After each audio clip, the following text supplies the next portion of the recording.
Hello everyone, सभी मित्रों को मेरा नमस्ते, सत श्री अकाल, आदाब और जय श्री राम। मित्रों, आज के इस वीडियो में हम जीव विज्ञान या बायोलॉजी पाठ योजना किस प्रकार से बनाई जाती है उसके ऊपर चर्चा करेंगे। तो चलिए शुरू करते हैं।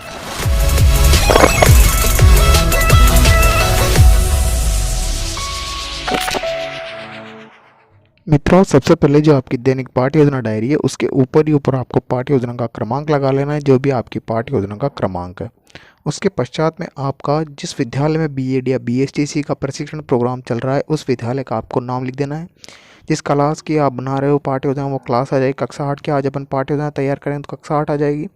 विषय आज का वो है जीव विज्ञान विषय या बायोलॉजी के ऊपर पाठ्य योजना तैयार करेंगे।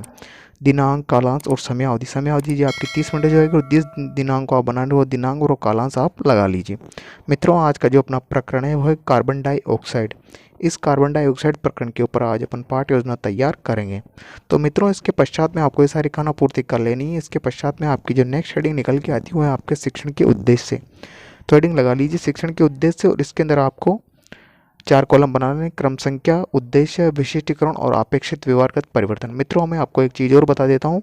ये आपको जो विशिष्टीकरण है, आप चाहें तो विशिष्टीकरण को कॉलम को बना भी सकते हो और नहीं भी बना सकते, कोई ज़रूरी नहीं है। आप चाहे तो विशिष्टीकरण को बना दीजिए, बना हटा भी सकते हैं, लेकिन अगर आप बनाएंगे तो अच्छा रहेगा, कोई दिक्कत नहीं आएगी। नहीं बनाएंगे तो भी जो उद्देश्य है पहला वो है ज्ञानात्मक। ज्ञानात्मक उद्देश्य के कारण बच्चे में जो अपेक्षित व्यवहारगत परिवर्तन से मतलब है जो प्रकरण आप पढ़ाना चाह रहे हो उससे बच्चे के अंदर क्या परिवर्तन होगा, या आप ये प्रकरण पढ़ाकर बच्चे के अंदर क्या परिवर्तन लाना चाह रहे हो, वो आपकी क्या हो जाएंगे, शिक्षण के उद्देश्य हो जाएंगे। तो पहला जो शिक्षण का उद्देश्य आता है वो है ज्ञानात्मक। तो ज्ञानात्मक शिक्षण उद्देश्य के कारण बच्चे में जो परिवर्तन होगा वो लिख दीजिएगा।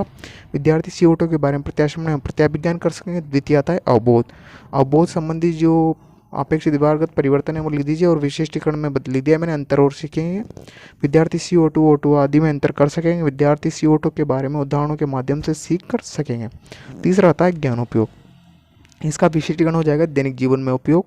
विद्यार्थी दैनिक जीवन में CO2 के बारे में जानकर उसका उपयोग कर सकेंगे। उच्च कक्षाओं में उपयोग। विद्यार्थी CO2 का प्रयोग उच्च कक्षाओं में कर सकेंगे। चौथा जो शिक्षण का उद्देश्य आता है वो कौशलात्मक। विद्यार्थी CO2 के बारे में जानकर दक्षता प्राप्त कर सकेंगे। तो इस प्रकार से ये 4 शिक्षण के उद्देश्य है। 5वां जो शिक्षण का उद्देश्य आता है वो है अभिरुचि। तो अभिरुचि के अंदर आप लिखेंगे रुचि उत्पन्न करना। विद्यार्थी CO2 के बारे में जानकर उसमें रुचि उत्पन्न कर सकेंगे या रुचि ले सकेंगे। इसी प्रकार से जो 6वां शिक्षण का उद्देश्य आता है वो है अभिवृत्ति। तो अभिवृत्ति में आप जो विशिष्टीकरण लिखेंगे सकारात्मक दृष्टिकोण, और इससे संबंधित जो अपेक्षित व्यवहारगत परिवर्तन है CO2 के बारे में सकारात्मक दृष्टिकोण रख सकेंगे। इस प्रकार से आपको 6 के शिक्षण के उद्देश्य पूर्ण कर लेने हैं। लिखने के पश्चात में नेक्स्ट हेडिंग आती है आपकी अनुदेशनात्मक सामग्री या इंस्ट्रक्शनल एड्स या सहायक सामग्री जिसे कहा जाता है। शिक्षण सहायक सामग्री से तात्पर्य एक ही अनुदेशनात्मक सामग्री या शिक्षण सहायक सामग्री तात्पर्य होता है कि छात्र, अध्यापक अथवा शिक्षक द्वारा जब शिक्षण करवाया जा रहा है तो शिक्षण कराते समय जो सामग्री उसकी शिक्षण में सहायता करती है वो सारी शिक्षण सहायक सामग्री कहलाती है, जैसे चौक, डस्टर, संकेतक, चार्ट, लपेट, फलक वगैरह वगैरह सारी चीज़ें। पूर्व ज्ञान या प्रीवियस नॉलेज है, उसके अंदर आप लिखेंगे विद्यार्थी CO2 के बारे में सामान्य जानकारी रखते हैं। तो ये हो जाएगा आपका पूर्व ज्ञान या प्रीवियस नॉलेज। नेक्स्ट हेडिंग आती है आपका उत्प्रेषणात्मक उपक्रम या मोटिवेशनल डिवाइस। इसके अंदर आपको हेडिंग लगा लेनी है ये उत्प्रेषणात्मक उपक्रम वही है प्रस्तावना प्रश्न। मित्रों, जो आपका जो प्रस्तावना प्रश्न होता है आपकी पाठ्य योजना का सबसे महत्वपूर्ण भाग होता है। कहने का मतलब है जैसे पेड़ का सबसे महत्वपूर्ण भाग उसकी जड़ होता है, उसी तरह जो आपका प्रस्तावना प्रश्न है आपकी पाठ्य योजना का सबसे महत्वपूर्ण या इंपॉर्टेंट टॉपिक यही है। क्योंकि आप जितने अच्छे प्रस्तावना प्रश्न तैयार करेंगे आपकी पाठ्य योजना उतनी प्रभावपूर्ण या उतनी सुंदर बन के आएगी या उतनी प्रभावशालीता बच्चे के ऊपर ये डालेगी। तो इसके अंदर आपको 3 कॉलम बनाने, क्रम संख्या, छात्र अध्यापक क्रिया और छात्र क्रिया। जो प्रस्तावना प्रश्न होता है उसके अंदर छात्र अध्यापक के द्वारा बच्चों से प्रश्न किए जाते हैं, और कम से कम 4 प्रश्न और अधिक से अधिकतम 6 या 7 प्रश्न छात्र अध्यापक के द्वारा बच्चों से किए जाते हैं, और इन प्रश्नों के उत्तर बच्चों द्वारा दे दिए जाते हैं। मित्रों, मैं आपको एक चीज़ और बता देता हूँ, जो ये प्रश्न होते हैं ये तार्किकता के क्रम में पूछे जाते हैं, और जरूरी नहीं जो आप प्रकरण पढ़ा रहे हैं उससे संबंधित ये प्रश्न हो, आप अन्य प्रकरण से संबंधित भी प्रश्न पूछ सकते हैं। लेकिन आपको एक चीज़ ध्यान में रखनी है, इन प्रश्नों को पूछते समय आपको इन प्रश्नों को एक दूसरे से जोड़ते हुए या रिलेट करते हुए, मैंने कहा कि तार्किकता के क्रम में, मतलब कहने का मतलब है से जोड़ते हुए बच्चों को आपको ये प्रश्न पूछने ताकि बच्चे जो आप प्रकरण पढ़ाना चाह रहे हैं उससे जुड़ सके। इस प्रकार से आपको ये सारे प्रश्न पूछने हैं और अंत के अंदर आपको एक समस्यात्मक प्रश्न बच्चों से पूछना है। तो इस समस्या का समाधान अब छात्र अध्यापक आपके द्वारा किया जाएगा। नेक्स्ट हेडिंग हो जाएगी आपकी स्टेटमेंट ऑफ एम या पाठ्य सूचना या शिक्षण का उद्देश्य, शिक्षण का उद्देश्य हेडिंग लगा लीजिए और इसके अंदर आप लिखेंगे विद्यार्थियों आज हम CO2 के गुणों व उपयोग के बारे में विस्तार पूर्वक अध्ययन करेंगे। तो ये हो जाएगा आपका उद्देश्य कथन। मित्रों, इसके पश्चात जो आपकी नेक्स्ट हेडिंग निकल के आती है आपका पाठ का विकास या प्रस्तुतिकरण जिसे कहा जाता है। जो पाठ का विकास या प्रस्तुतिकरण है या आपका संपूर्ण पाठ का विकास या प्रस्तुतिकरण इसी के अंदर आपको देना होता है। जो संपूर्ण जो आप बताएंगे बच्चों को वो सारी चीज़ इसी के अंदर ही आएगी। तो इसके अंदर आपको 5 कॉलम बना लेने हैं। क्रम संख्या, शिक्षण बिंदु और छात्र अध्यापक क्रिया, 3 कॉलम तो ये हो गए।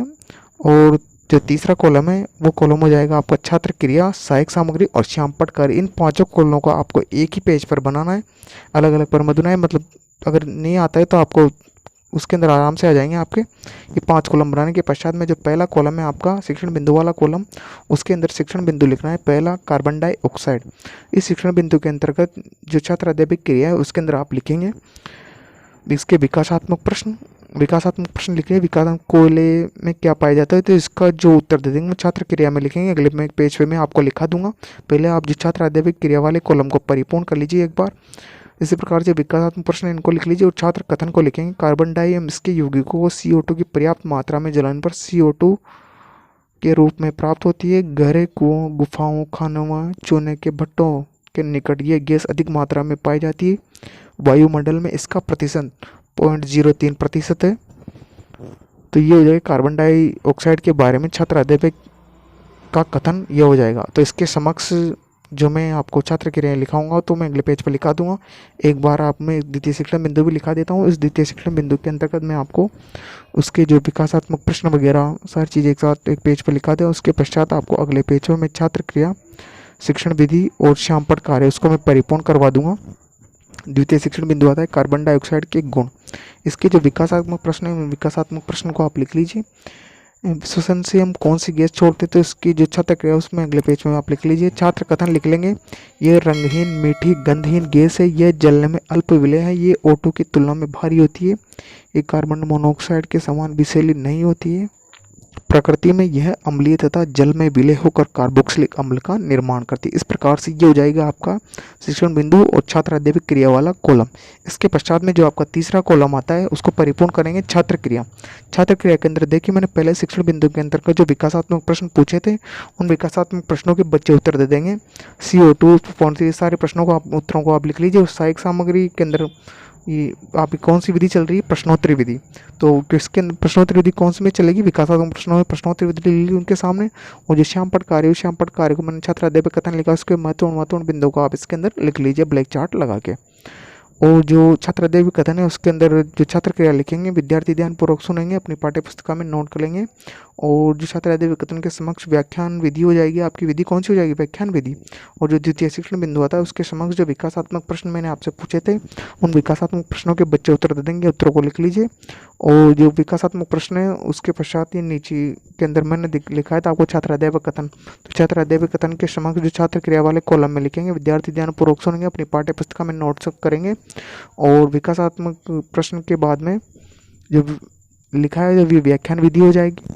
और श्याम पटकार को आप परिपूर्ण कर लीजिए। इसी प्रकार से आपको अगले पेज पर फिर से वही 5 कॉलम बना लें। शिक्षण बिंदु, छात्र अध्यापक क्रिया, छात्र क्रिया, सहायक सामग्री या विधि प्रविधि जिसे कहा जाता है, और श्याम पटकार। इस तरह से 5 कॉलम परिपूर्ण करने के पश्चात में जो शिक्षण बिंदु वाला कॉलम है इसके अंदर आपको तृतीय शिक्षण बिंदु लिखना है CO2 का उपयोग।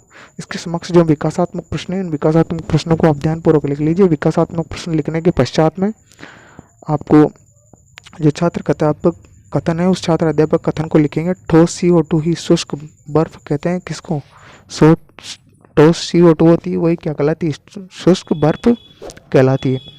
इस तरह से आपको जो विकासात्मक प्रश्न के पश्चात जो छात्र अध्यापक कथन है उसको परिपूर्ण कर लीजिए आप। छात्र अध्यापक कथन को ध्यानपूर्वक लिख लिया, गलती मत करिएगा।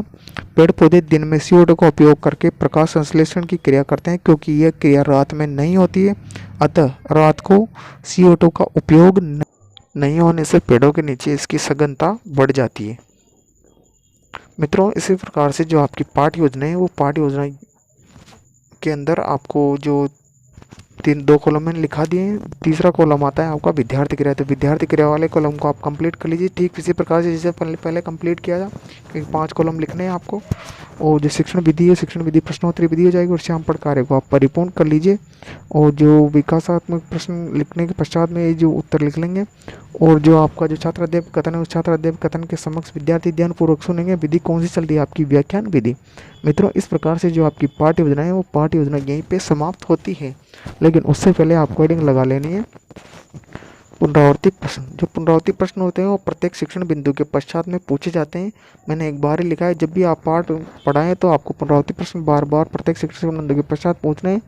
इससे क्या होता है, जो बच्चा है वो बच्चे का ध्यान आप जो प्रकरण पढ़ा रहे हो उस प्रकरण से इधर उधर भंग नहीं होता है, उसका ध्यान भ्रमित नहीं हो जाए। इस वजह से पुनरावर्ती प्रश्न पूछे जाते हैं। तो आपको ये पुनरावर्ती प्रश्न पूछ लेने। इसके पश्चात आपकी नेक्स्ट हेडिंग निकल के आती है, वो है आपके मूल्यांकन प्रश्न। जो मूल्यांकन प्रश्न होते हैं वो छात्र अध्यापक द्वारा पूछे जाते हैं, और इसलिए पूछे जाते हैं ताकि उसने जो पाठ बच्चों को पढ़ाया है वो बच्चों ने सीखा है अथवा नहीं सीखा या कितना सीखा है, इस बात की प्रतिपुष्टि फीडबैक लेने के लिए ये छात्र अध्यापिका द्वारा ये मूल्यांकन प्रश्न किए जा सकते हैं। और जो ये मूल्यांकन प्रश्न होते हैं वो किसी भी प्रकार के बनाए जा सकते हैं। जरूर नहीं कि जैसे मैंने प्रश्न बनाए उसी भी प्रकार से आप भी प्रश्न बनाए, आप किसी भी प्रकार से प्रश्न तैयार कर सकते हैं। जैसे लघुतरात्मक, अति लघुतरात्मक, निबंधात्मक, बहुविकल्पात्मक, किसी प्रकार के प्रश्न आप तैयार कर सकते हैं। आपका एकमात्र उद्देश्य है बच्चों का मूल्यांकन करना। तो इस प्रकार से आपको ये मूल्यांकन प्रश्न बता देना है बच्चों को। अंत के अंदर आपको बच्चों को गृह कार्य दे देना है। गृह कार्य ऐसा देना है जिस कठिनाई के स्तर से आपने बच्चों को अध्ययन अध्यापन करवाया है उस कठिनाई के स्तर को ध्यान में रखते हैं बच्चों को आप गृह कार्य दे दीजिए, ताकि बच्चे घर पे जाकर उस गृह कार्य को आसानी से कर सकें। मित्रों, आशा करता हूँ कि आपको वीडियो अच्छा लगा होगा। तो प्लीज़ वीडियो को लाइक करें, शेयर करें और चैनल को सब्सक्राइब करना ना भूलें। अगर आपको कोई भी समस्या का सामना करना पड़ रहा है तो प्लीज़ हमारे चैनल के कमेंट बॉक्स में कमेंट जरूर छोड़ें, ताकि आपकी समस्या का समाधान जल्द से जल्द किया जा सके। Thanks for watching.